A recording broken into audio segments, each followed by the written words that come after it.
السلام عليكم ورحمة الله وبركاته.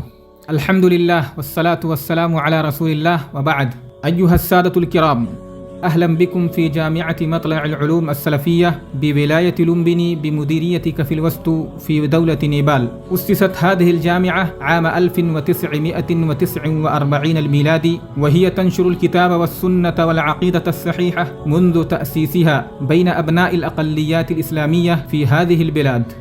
معكم عبد المعبود بن محمد شميم، خريج الجامعة الإسلامية بالمدينة المنورة. هذا الباب الرئيسي الخارجي لجامعة مطلع العلوم السلفية.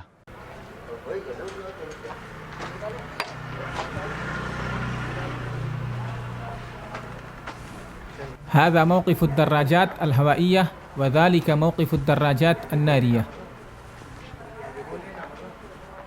هذا الباب الرئيسي الداخلي، وهذا حارس الباب. السلام عليكم.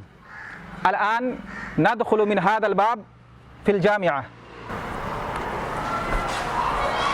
وهذه غرفة الانتظار.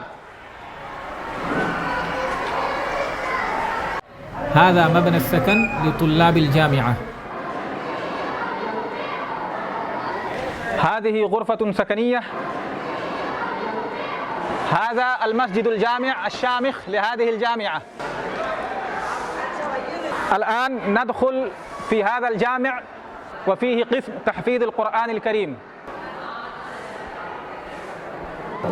وهذه حلقات تحفيظ القرآن الكريم، وفيها 51 طالبا.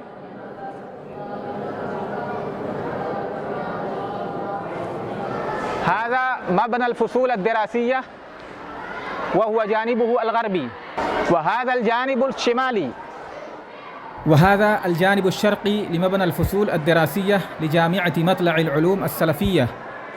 والآن أمامنا مكتب رئيس الجامعة، وهذا مكتبه.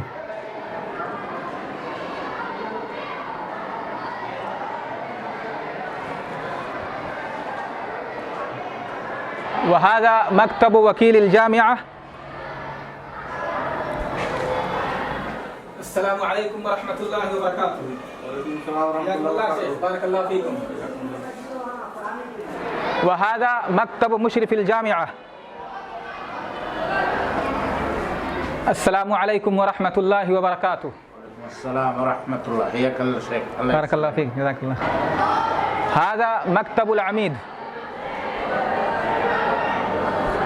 وأنا عميد هذه الجامعة.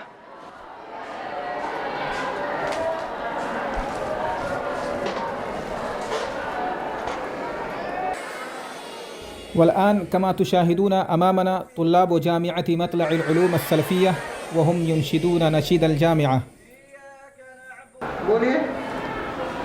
هذا الصف الثالث من المتوسطة، وهذا الفصل لطلاب السنة الأخيرة للمرحلة العالمية. هذا الصف الأول للمرحلة العالمية،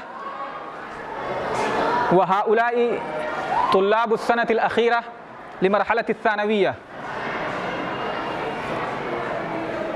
وهذه غرفة المدرسين. السلام عليكم ورحمة الله. هذه المكتبة العامة لجامعة مطلع العلوم السلفية.